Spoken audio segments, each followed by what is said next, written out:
پایتون درد میکرد خودت کار میکردی ایشه بود. اینا دیگه این بچه های دکتر و اینا در دست بود در مکتب. اینا دیگه این بچه کتک اون در امام در دست بود که تا زمانی که ردیمرز نکرد اون 4 سال بود دست خونده کن. بعد از که برادر یعنی مدرکات خراب شد تبریزی بود برادر ایران گرفت ردیمرز کرد. همون روز ما در کارگاه بودی روز جمعه بود آمد اونجا بگاد پیش ما اونجا در کارخانه چیز کار میکردی؟ دمرداری بودی.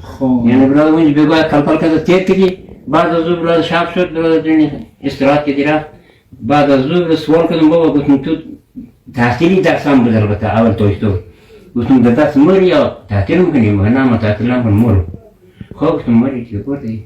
یک سوال که وقتی چی شد نماز خواندم ما رفتم سمت کار برادر جان من یه هم نماز خوان اونجا خانخون طرق سیده است.